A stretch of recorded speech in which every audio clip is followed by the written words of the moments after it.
Dzień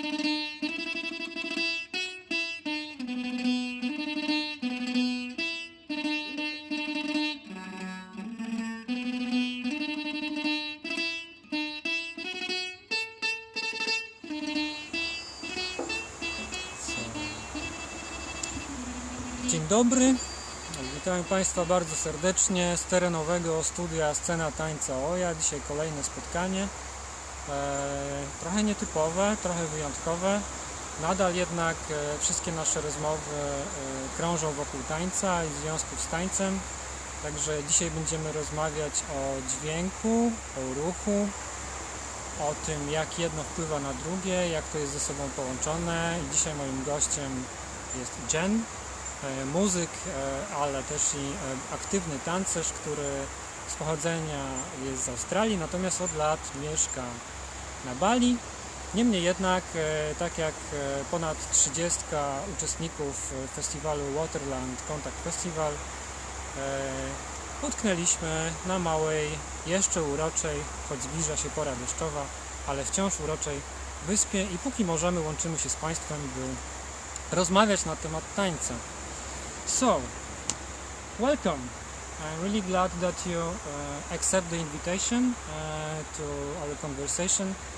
I just said to the people over there that we meeting here to talk about the connections with the dance, and this time we'll talk about the music, about the sound, the movement, dance. Actually, this can be like in a different range of understanding this term. But still, what we are interested mostly in a dance. So I would say that, as Pina Bausch said, dance, dance, dance, otherwise we are lost. We somehow are lost in this island after the festival because of the global situation, but still we can also find ourselves in the connection of the dance, and that's the main topic. So thank you again that you are here. Please let us know if you hear us correct, because in the last days the ocean used more sound than usually, which is quite beautiful, but still we want to be sure that you hear us correct. So, hello everybody. Hello everybody. So Jen, maybe the first question, what is the sound? I know this is like really wide range of the question, but it's more about the first feeling when you hear that question, and about your personal approach as a dancer or as a musician, or both in the same time actually, because is it possible to divide it? Maybe I would start with also expressing that I've been a practicing sound healer for the last 5 years. So sound is very intimate to me, and it's one of my deepest practices. I've been studying it, and I've been exploring it in many different forms. One is through dance and contact improvisation. One is as a sound healer, where people simply lay down and receive sound vibrations and allow it to do its work. And also as like a free dance space facilitator, like ecstatic dance or DJ as well. So when you say, what is sound? It's very clear to me what sound is. Sound is energy to me. It's very much energy. And it is so subtle in its ability to transmit emotion or a state of being or a state of mind. Sound is also a transmitter for me. It's what I use to send out into a space a certain vibration, a certain state of being. And so sound to me is this energy, but this energy can be imprinted with an intention. Say something more about what you mean. You print it up in Imprint, so I may play a note or I may play a gong, or I may play a clarinet, or I might speak a word, for example. So there is this sound wave, which is the physical sound vibration, the acoustic sound vibration, or it could be through a speaker. But on a much subtler level, I'm also imprinting within this wave a much finer vibration into this sound wave. And this vibration... So you're talking about the layers actually of the sound? Actually, this is not even so acoustically available to hear. It's an energetic imprint on the sound, the acoustic sound. So it's more about the feeling, about how you perceive the sound. It's more about the vibration, as you said, than actually the sound. When you talk about the sound, what you hear, it's more about what you feel from the sound. If I understand it correctly. Yeah, and that's more about the intention of the person transmitting the sound. You may not even feel it. You may not even be aware of it. Maybe all you hear is some music or some musical notes. But the transmitter of this sound always imprints their vibration on this sound wave. And so this is the most interesting discovery for me over the last several years, experimenting and playing gongs for people, or playing for contact dancers, or playing for ecstatic dancers. I always ask them these questions, and I interview them afterwards. How do you feel right now? What was your experience? And I get them to describe. And every time it's a much deeper experience than just listening to some music or some acoustic sound instrument. So to come back to your question, sound for me is energy. It's a really powerful transmitter as well for a much subtler intention that the player has. So this is really important, especially when playing in a live or even recorded, to really embody a certain state of being in which you want to use the music to transmit. Okay, more or less I think I have a picture already in my mind what you said about the sound. So actually I get the same question, but can you like some kind of using this picture of the describing of the sound, can you tell us something more about what is actually the movement for you? How is that connected? Where is the point of the connections? If you're talking about this picture, about the sound, is it possible to think the same way about the movement in your body as you said about sound?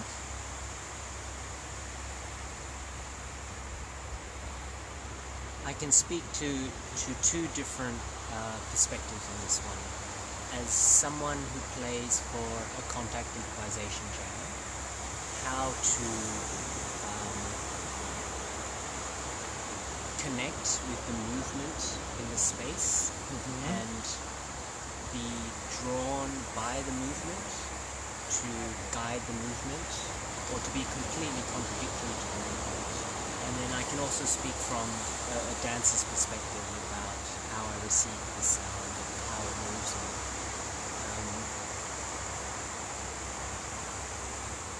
Over the years, I've developed this sensitivity to sound, so I feel so deeply as a dancer already the intention of what's behind the music, for example. So if I'm listening to a pre-recorded track, I can feel very deeply what the producer of that track had intended in his energy. But as a contact dancer, I also train my relationship with sound in various ways. I can choose to feel what this music is doing to my body and how it moves my body, and completely surrender to the music. And in this case, for example, rhythms and beats are very, very drawing kind of movements, so I can choose to just immerse myself into the intention of the music and the sound, and allow my body just to move exactly how it feels. But I also like to play with separating myself from the sound and contradicting the music as well, and listening to what inner music I feel in that moment, and it may be very different to what I'm hearing in my ears, and make the choice based on that moment whether to move the way my body feels like moving through the inner music, or to surrender to what's being the outside stimulus that's coming into my ears. And from the player's perspective, this is more interesting for me, because for contact improvisation, I don't necessarily want to suck people into the music and be taken into some trance where the rhythm or the music completely determines their movement. Actually, I want to play between this extreme of people surrendering to the sound and moving with the sound, and the other extreme of silence, because in silence all that's left to hear is your inner music. So as a musician for contact improvisation, it's always a beautiful dance to play in between these two extremes of silence and drawing people into rhythm. And that's where the I suppose the art comes in, to be able to feel when a space is moving with so much momentum, beautifully in silence, everybody dancing to their own inner music and are inspired to move from their selves or their partners, and recognizing that there's no need for any sonic stimulus to move them. But still, can we say that is it possible to exclude sound? For me, sound is like I connect sound with the music. So even now, you hear really beautiful music with the surroundings. When I'm thinking about the topic of our conversation today, like sound and the movement. So in that perspective, actually, it's impossible to find a way like there is no sound. So maybe in the same idea, it's impossible to think about there is no movement. At least in the moment when we're still alive, because when we breathe, it's like you said, inner movement. So this inner movement can be like perceiving as a sound. So in that case, actually, start thinking, and I saw the picture in my head that movement and the sound actually it's the same. When we talk in the idea of inner movements, inner sound, and what we take from inside to outside, from the perspective what is visible for us, what is hearable for us, or what is like what we actually can feel. It's not only like this that we can feel only the movement which we see, and the music only when we play some music as a music. So that is actually interesting. So yeah, coming back to when you asked me what sound is, and I said it's simply energy. And when I speak of inner sound, when I close my eyes in silence, all I'm doing is feeling the movement of energy in my body, and my physical body is actually almost slightly trailing my energetic body. So if I close my eyes, I can maybe feel the energy in my arm already pulling my arm towards me. And this is the inner music. And it's silence from the exterior. Yeah. So actually, you think that in that case we can take a small risk about the idea that sound and movement is the same, and actually we talk all the time about the energy. It can be the same. You could certainly think of it that way and conceptualize it that way. You can also separate it out and maybe an example is, like I said, when you receive sound, you may choose not to move. Yeah. So that in that case it's quite separated. Or you might feel this urge inside to move in silence, but your inner energy wants to move your body a particular way, but you can also choose not to move. You can choose to keep the physical movement still. So it's a nice play between what you feel and how it makes you move, and your choice whether to move with it or not, which is, I think, quite rare, especially in like theatre or ecstatic dance. People tend to just kind of get sucked into the sound as opposed to just feel whether they want to choose to move that way or maybe move completely different. But this, as you said, from this what you said, this what grabs my curiosity, and what is interesting about it, it's actually the case of choices. How we what is our choice? How we perceive the space when we see available choices. So in that case, how we open even wider for the choices, and what we choose. This is what the energy follows actually. So we used to say the attention follows for energy follows for the attention. So this is quite interesting part.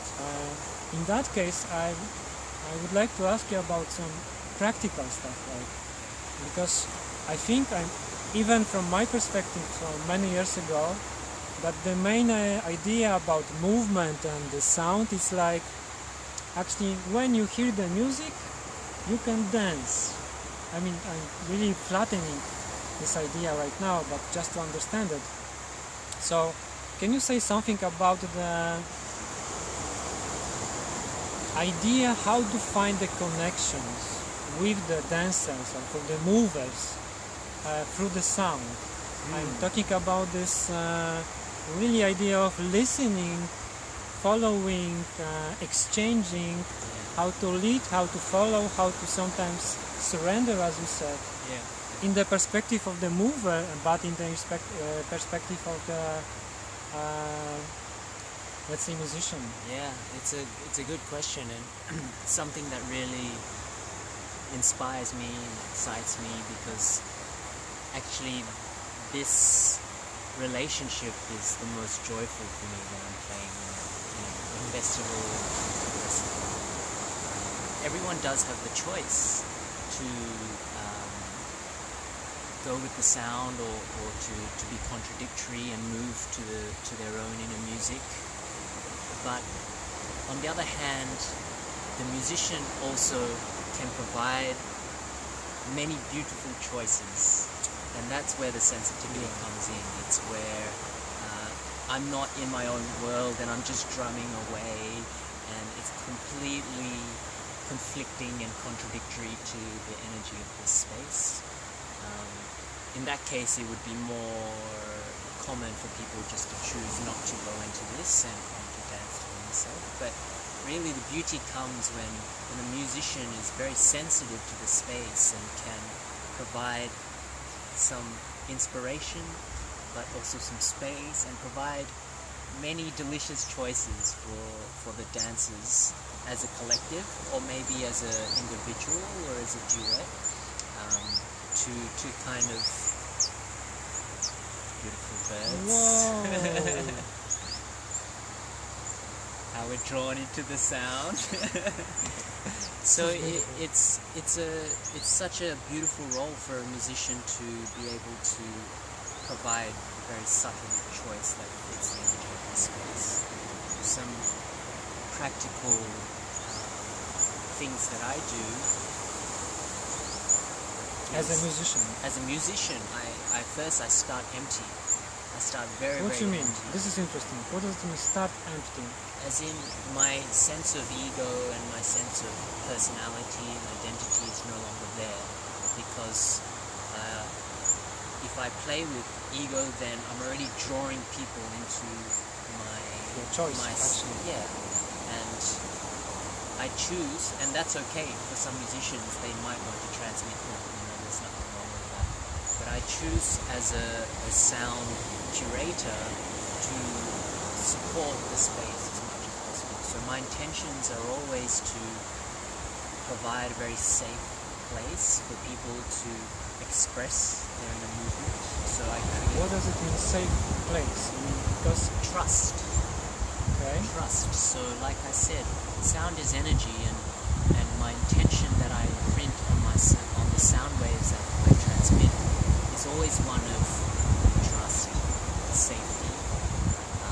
It's always one of emptiness and no mind, one of connection and heart opening. So this is always something that will always be imprinted into the sound wave when I play. So actually, I realized in that moment that actually, in whatever perspective we look at the topic, like sound, movement, and everything, the interesting and maybe not the most important, but really important, it's appearing in my mind right now, is the space. So because the sound, the movement, the people, how we interact, everything's got some kind of space. And all of this, what you said, is not only about the physical space, like a room or the dance floor, but I understand it also about the, like, letting go of the ego, like open heart and trust. It's also about the space, what we already bring to the space when we meet physically. So this is like interesting thing also about what we can do actually to prepare some kind of space for that meeting. Yeah, and this was what I was talking about earlier, about sound as energy, but the importance of your intention as the transmitter. This is my greatest discovery for the last few years. And it could even be pushing a play button on somebody else's track. Your intention, when you push that play button and you send the sound through the speakers, already has an impact on the space. But of course, live instruments and spontaneous improvised sound in that moment is most powerful to transmit this intention. So the first thing I do is I will come to this place as I described of emptiness, of heart connection, of openness, of trust and of safety. And this allows me to sense the space much more purely, much more clearly. And I can choose to play sound based on the entire space. But sometimes what I like to do is I like to zoom into a duet that really interests me. And I connect with their energy and what's going on there. And in this space, I play with this empathetic connection with this duet, for example. And I simply improvise. It's always improvised. I just allow when it comes out. But my focus and my intention is connection to this duet. Or it could be this entire space. Or it could be, the environment that I'm in. Or it could be many, many things. And as a dancer, we play with this the way we dance as well. And as a musician, it's also something we can play with. I would like to ask you also about frequency, because you said that you also work as a sound healer. So correct me if I say something wrong, but for sure there are some kind of frequency of the sound which is like let's say more dedicated to the healing I hope so. I mean, I don't know actually, but if you say something about this more, for example, the frequency of the Earth, 432, if I'm correct.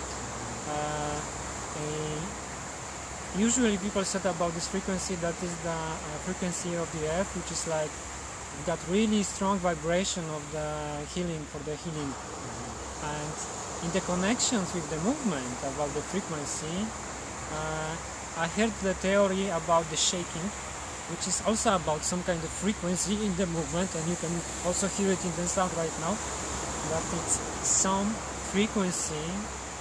So can you say something about from the position, from the experience more than position, sound healer, about the frequency connected to the sound but also in the movement? Because you said in the beginning that you're sending some kind of frequency of the sound to the body with the intention of the healing.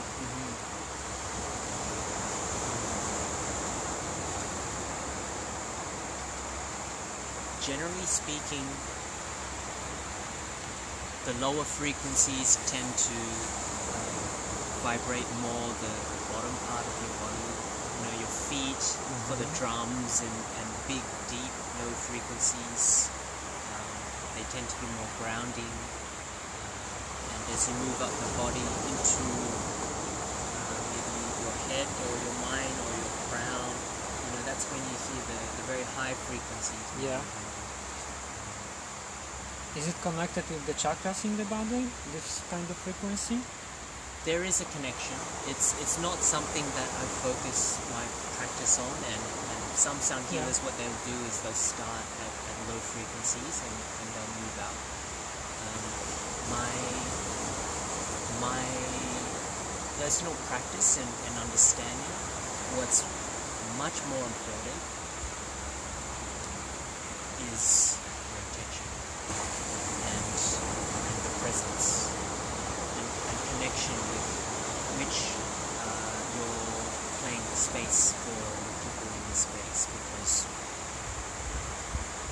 there's something very graceful about this emptiness that draws out the right frequencies for the right moment, for the right people. So I don't have a very systematic way of moving through people's chakras, but generally, the lower frequencies start at the lower parts of the body and move up to the higher frequencies. But for me, it's really about intention, because I can make a certain frequency and using my mind's awareness direct it to the lower part of your body and know that it will be directed there and it will be received there as well.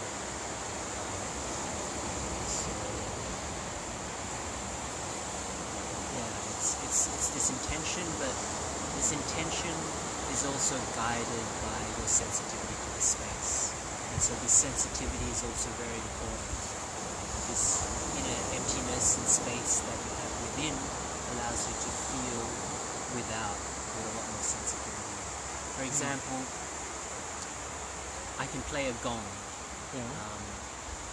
I'm part of this project called the Pyramids of Chi, and there are these huge pyramids in Ubud built specifically for sound healing, and people come and lay down inside the pyramid. Huge gongs everywhere. I can play the gong one afternoon, and it will sound and resonate so beautifully at a certain frequency. And then I can play it the next day with people inside, and I will play and create the same frequency, but it feels dissonant. It doesn't feel harmonious. And so in this because case, the space already changed. Right, and I'm using this gong almost like a radar, and I'm sending out vibrations. These vibrations are going into your body, and I'm also listening to the reflections through the gong as well. And if I hear something that is not resonant or not harmonious, then I change it. So it's like tuning. Yes, it's this sensitivity to the space, as opposed to a systematic process of moving through various frequencies to affect different parts of the body.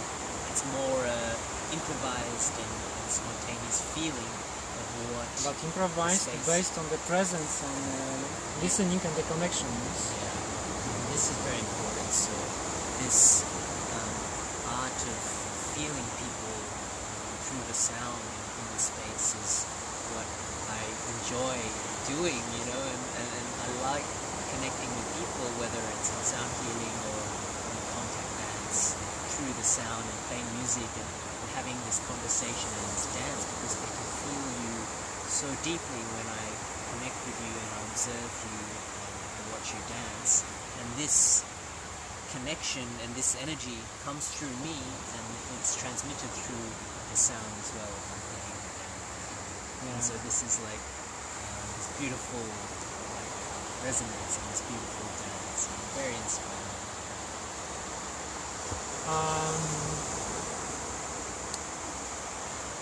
Do you hear us, people?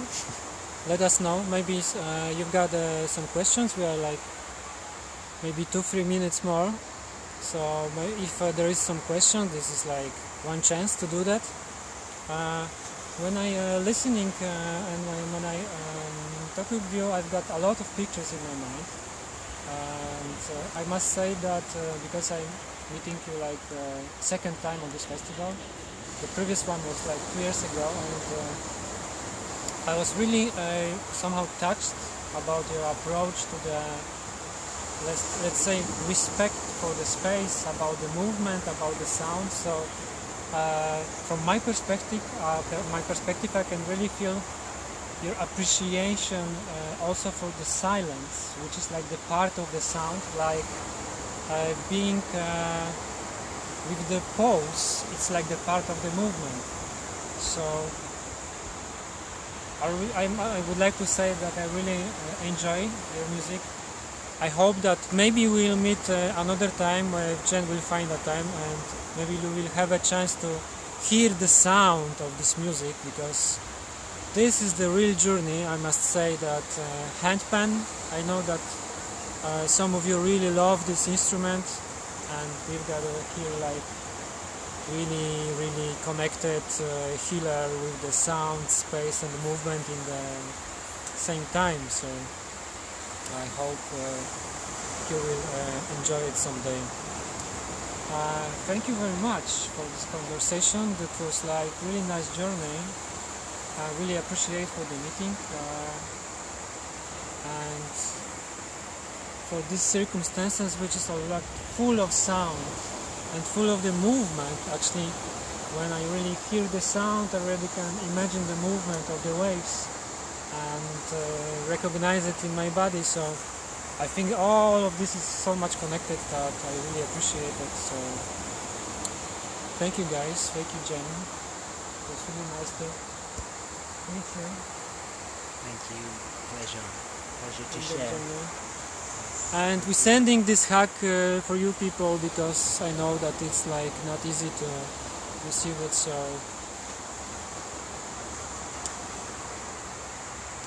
see you next time. Thank you.